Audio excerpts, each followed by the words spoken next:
That's mommy. Yes, it is. One day, my son asked me about his mother. She had already passed away. Memories began to resurface, and so started the story of a boy who had never seen his mother, and now he had turned 20. The night my wife went into labor began like any other night we had imagined during those 9 long months, filled with nervous excitement, whispered prayers, and a future we had carefully painted in our minds. The sky outside our apartment was unusually calm, stars scattered like silent witnesses, unaware that by morning my life would be split into a before and an after. My wife, Aisha, sat on the edge of the bed, her hand gripping mine a little tighter than usual. Her face showed pain, but her eyes carried a strange glow, hope, fear, and love all mixed together. "It's time," she whispered, and in that moment, I felt both the strongest man alive and the most helpless. We rushed to the hospital with a bag we had packed weeks ago, double-checking every zipper as if order could protect us from chaos. The corridor smelled of antiseptic and echoed with distant cries, some joyful, some painful. Nurses moved quickly, their faces calm, trained to hide emotion. Aisha was taken into the labor room, and I was told to wait. That word, wait, would soon become the cruelest command of my life. As the hours stretched on, memories flooded my mind. I remember the day we found out she was pregnant. She had laughed and cried at the same time, holding the test like it was made of glass. "We're going to be parents," she said, her voice trembling. From that day on, everything changed. We argued about baby names, painted the nursery together, and dreamed about the kind of parents we wanted to be. She would talk to her belly every night, telling our unborn child stories about the world. I never imagined that those stories would be the last promises she would ever make. Time inside the hospital moved strangely, sometimes racing, sometimes standing still. Doctors came in and out, their expressions growing more serious with each passing hour. One doctor turned to me and said there were complications. "But don't worry," he added quickly. "We're doing everything we can." Those words were meant to comfort me, but instead, they planted a seed of fear deep inside my chest. For doctors were now involved. I watched them whisper to each other, pointing at charts, making decisions in seconds that would shape the rest of my life. I prayed harder than I ever had before. I promised God everything, my happiness, my dreams, even my life, if only He would let my wife live. I didn't ask for an easy delivery or a perfect baby. I asked for her. When I was finally allowed to see her, she looked exhausted, her face pale, sweat covering her forehead. Yet she smiled when she saw me. "Did you hear him?" she asked softly. "Our son, he's strong." Her voice was weak, but her love was powerful. I kissed her forehead and told her everything would be fine, even though fear was choking my words. I lied to her gently, the way you lie to someone you love when the truth feels too heavy. The pain intensified. Machines beeped faster, nurses moved quicker, and suddenly the room felt too small for the storm that was brewing inside it. One doctor asked me to step outside again. This time, his tone was urgent. The doors closed behind me, and I was left staring at a red light above the operating room, a light that seemed to burn straight through my soul. Minutes turned into hours. I watched families pass by, some smiling, some crying. Somewhere nearby, a baby cried for the first time, and instead of joy, that sound filled me with dread. I imagined holding my son, introducing him to his mother, watching Aisha laugh despite the pain. I clung to that image like a lifeline. Then one of the doctors came out. His face told me the truth before his mouth did. "Your son has been delivered," he said. My heart leapt for a brief second. "But your wife, she's losing a lot of blood." Another doctor joined him. Then another. 4 doctors now stood before me, the same 4 who would later haunt my dreams. They went back in. I collapsed into a chair, my hands shaking uncontrollably. I realized then how fragile life truly is. How one moment you're planning names and birthdays, and the next you're begging strangers to save the person you love most. I don't remember how long it took after that. All I remember is the silence. No beeping, no rushing footsteps. Just silence and then a single cry. A nurse placed my newborn son in my arms. He was warm, alive, beautiful. His tiny fingers wrapped around mine, and for a moment, time stopped. I was a father, but where was my wife? I looked up, searching for her face, waiting for her smile. Instead, the doctor stood there, eyes heavy, voice low. "We're sorry," he said. "We tried everything." For doctors tried their best. For educated, trained professionals fought for her life and lost. The moment my son was born became the moment I lost her forever. I held my baby while my world collapsed around me. Joy and grief collided inside my chest, creating a pain so deep it felt physical. I wanted to scream. I wanted to disappear. I wanted to trade places with her. But all I could do was cry silently, tears falling onto my son's blanket. That night, I walked out of the hospital alone. No wife by my side, only a child who would never know the warmth of his mother's embrace. The future we had dreamed of died in that room, and I stepped into a life I never chose. And this was only the beginning. Coming home from a hospital felt unreal, like walking through someone else's life while my own had been stolen. I carried my son in my arms, his tiny breath soft and steady against my chest, while the weight of loss pressed down on me so hard it felt impossible to stand upright. The front door opened to a house that was prepared for celebration, not mourning. Balloons still hung near the window. Gifts lay unopened in the corner, and the crib Aisha and I had assembled together stood quietly in the nursery, waiting for a mother who would never return. The silence was unbearable. No laughter, no soft humming as she cooked, no gentle voice calling my name from another room. Only the faint ticking of the wall clock and the occasional cry of my newborn son, who knew nothing of the tragedy that had shattered our world. I realized then that grief isn't loud at first. It's quiet, heavy, and suffocating. I placed my son in the crib and stood there watching him sleep. His face looked peaceful, innocent, untouched by pain. He had Aisha's eyes. That realization struck me like a blade. I sat on the floor beside the crib and cried until my chest ached, until my tears soaked into the carpet. "I don't know how to do this without you," I whispered into the empty room. There was no answer, only echoes of memories. Relatives began to arrive over the next few days. They brought food I couldn't taste and words I couldn't hear properly. Everyone said the same things. "She's in a better place. Be strong for your son. God gives the hardest test to his strongest soldiers." I nodded politely, but inside I wanted to scream. Strength felt like a curse. I didn't want to be strong. I wanted my wife back. The funeral passed like a blur. I remember standing beside her grave, holding my son tightly as the earth covered the woman I loved more than life itself. I wanted to jump into that grave with her, to refuse a world that dared move forward without her. When the last prayer was said and people began to leave, I stayed behind. I spoke to her as if she could still hear me. I promised her I would protect our son, love him enough for both of us, and never let him forget who his mother was. But promises are easy to make in grief and hard to keep in reality. Nights became my enemy. Darkness brought memories, and memories brought pain. My son would wake crying, and I would hold him, pacing the room, whispering lullabies Aisha used to sing. Sometimes I imagined she was standing beside me, correcting my grip, smiling proudly. Other times, I broke down completely, crying into my son's blanket while he slept, unaware that his father was slowly unraveling. I struggled with resentment toward the doctors, toward the hospital, toward fate itself. For doctors had stood in that room, for chances, and still she was gone. I replayed the night over and over in my mind, searching for a moment I could change. What if we had come earlier? What if I had insisted on a different hospital? What if I had prayed harder? Guilt became a shadow that followed me everywhere. Caring for a newborn alone was overwhelming. Simple tasks felt impossible. I burned meals, forgot appointments, and sometimes forgot to eat altogether. Yet, every time I looked into my son's eyes, something inside me forced itself to keep going. He was the last piece of Aisha left in this world, a living reminder of love born from loss. One afternoon, as sunlight filtered into the nursery, I found myself talking to him. Not baby talk, real words.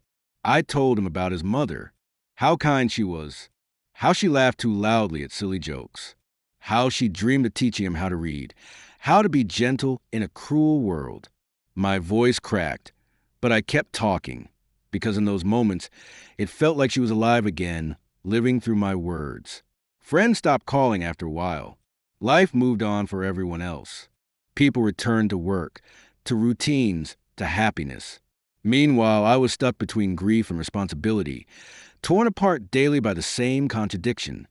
My son was the greatest gift of my life, and he was born on the worst day of it. There were moments, dark, terrifying moments, when I wondered if my son would someday resent me for surviving. Would he blame me for the mother he never knew? Would he look at me and see the man who lived while she died? That fear haunted me more than death itself. One night, exhausted beyond measure, I stood in the nursery, holding him while he cried. My hands shook, my eyes burned, and my heart felt like it might finally give up. "Please," I whispered to no one, "I can't do this alone." My son slowly stopped crying and rested his head against my chest. His warmth grounded me. In that fragile moment, I realized something painful but true. If I gave up, then both of them would be lost. I wasn't living for myself anymore. I was living for him, for the piece of her that still breathed. As weeks passed, grief didn't disappear. It changed shape. It settled into my bones, becoming part of who I was. I learned to function with it, to carry it quietly while the world expected me to move forward. I learned how to smile without feeling joy and how to hold my son while my heart remained broken. And slowly, painfully, I understood that my life hadn't ended in that hospital room. It had been rewritten. But the hardest chapters were still ahead. Time has a strange way of moving after loss. Days feel endless, yet years slip by without warning.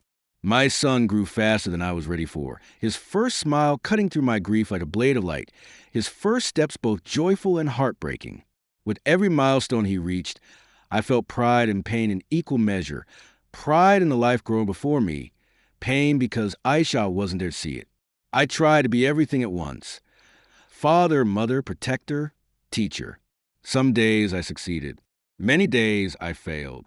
I learned how to braid tiny shoes, how to calm midnight fevers, how to pretend confidence when I felt none.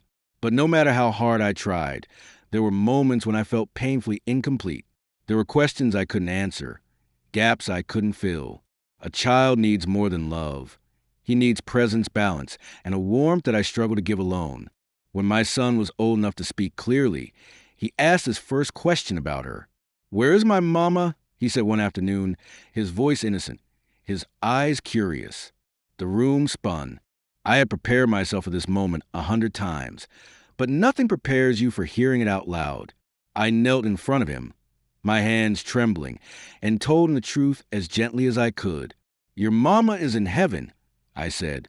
"She loved you very much." He nodded, accepting it with a simplicity that broke my heart. Children don't understand permanence. Not yet. From that day on, I made it my mission to keep her alive through stories. Every night before bed, I told him something new about her: how she loved the rain, how she used to talk to him before he was born, how brave she was. Her photos filled the house, not as reminders of loss, but as symbols of love. I didn't want him to feel like he was missing something. I wanted him to know he came from something beautiful. But the world isn't gentle with single fathers, especially broken ones. At school meetings, I felt the silent judgment. Other parents asked questions with pity in their eyes. Teachers spoke to me softly, as if my grief made me fragile. I learned to stand tall, to answer firmly, to protect my son from being seen as the boy without a mother. He wasn't incomplete. He was loved deeply. There were nights when my son would cry in his sleep, calling out for someone he had never met. Those nights haunted me. I would sit beside his bed, stroking his hair, whispering reassurances I wish someone had given me.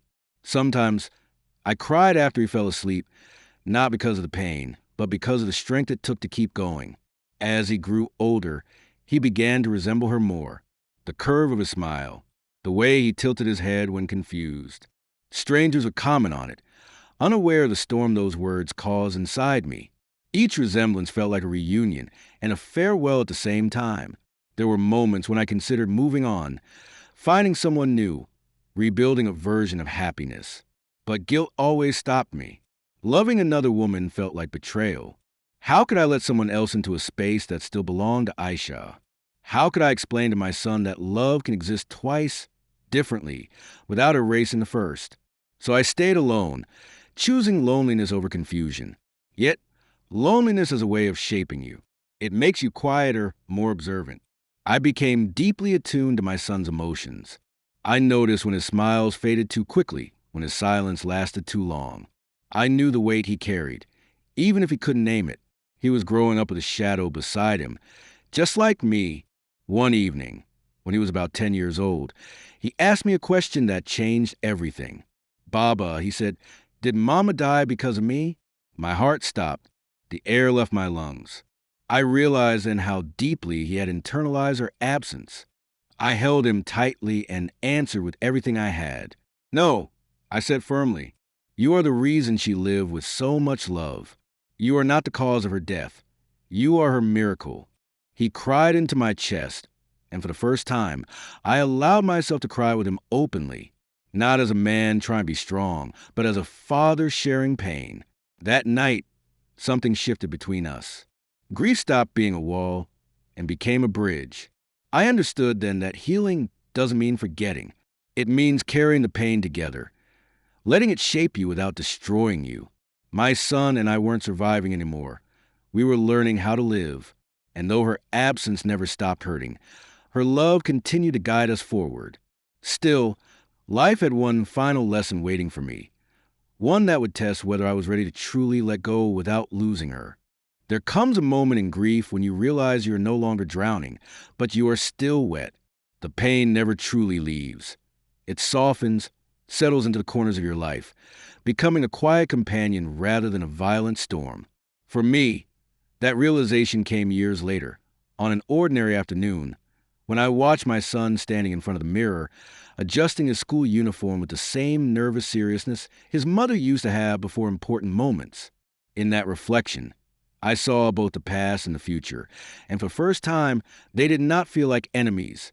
My son had grown into a thoughtful, gentle young man. He carried kindness in his words and strength in his silence. Teachers praised his empathy. Friends trusted him with their secrets. Every good thing in him felt like a continuation of her. And in that pride, I felt something unfamiliar: peace. I had spent years believing that moving forward meant leaving Aisha behind. I was wrong. She had never been something to abandon. She was something to carry. Once I understood that, life began to open again in ways I hadn't allowed myself to imagine. It happened slowly. A neighbor, kind and patient, who would occasionally check on us. A co-worker who listened without trying to fix me. Conversations that felt warm instead of heavy. I didn't rush into anything. My heart was cautious, scarred. But one day, my son surprised me. Baba, he said gently, it's okay if you're happy again. Mama would want that. His words shattered the last chain binding me to guilt. I realized then that love does not have a limit. It does not run out because you loved deeply once before. Loving again doesn't erase the past. It honors it. I visited Aisha's grave before allowing myself to take that step. I told her everything about our son, about my fears, about the possibility of another chapter. I asked for forgiveness, even though I knew, deep down, she had never blamed me. As I stood there, the wind moved softly through the trees, and for the first time, I didn't feel alone. Life didn't suddenly become perfect. There were still hard days. Days when memories hit without warning. Days when I missed her so much it physically hurt. But there were also days filled with laughter, shared meals, and hope. Days when my son smiled freely, no longer burdened by silent questions. Years later, as I watched my son graduate, standing tall and confident, I felt her presence more strongly than ever. She was there, in his courage, in his compassion, in the man he had become. I whispered her name under my breath, a thank you carried by tears that were no longer only sad. I learned that tragedy can take everything from you except your ability to love. And sometimes, the deepest loss gives birth to the deepest strength. Even after 4 doctors tried their best, they couldn't save my wife. The moment my son was born became the moment I lost her forever. But from that moment also came a life worth living, a love worth protecting, and a future shaped by memory, not destroyed by it. This was not the ending I wanted, but it became the story that made me who I am.